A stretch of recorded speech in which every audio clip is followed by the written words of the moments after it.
té chvíli, na kterou všichni čekají.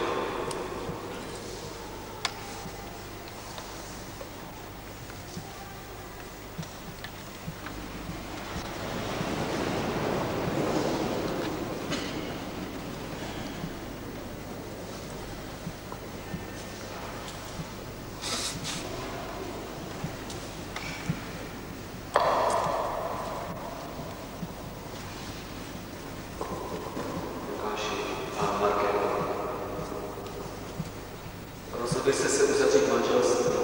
Ptám se vás před církví a před Bohem. Je toto vaše rozhodnutí svobodné a upřímné? Ano. Chcete si slíbit lásku, úctu a věrnost? Ptám se vás před církví a před Bohem. Zavazujete se k tomu opravdu na celý život?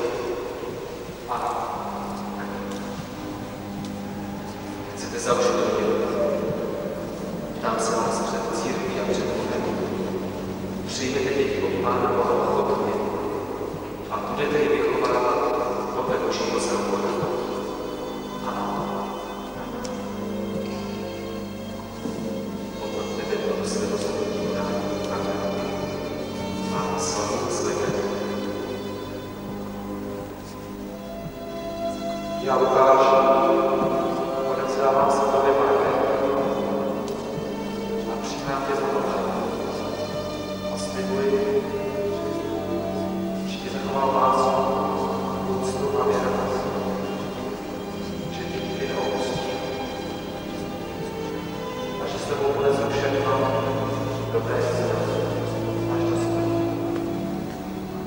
K tomu, tak mi pomáhá. Dávám se tobě, Lukáši, a přijímám tě za manžela.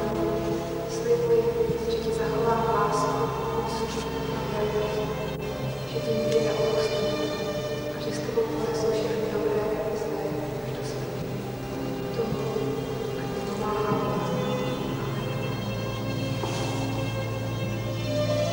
Před Bohem, před církví a před tímto shromážděním potvrzuji, že jste řádně uzavřeli manželství, co Bůh spojil, člověk ať neodlučuje.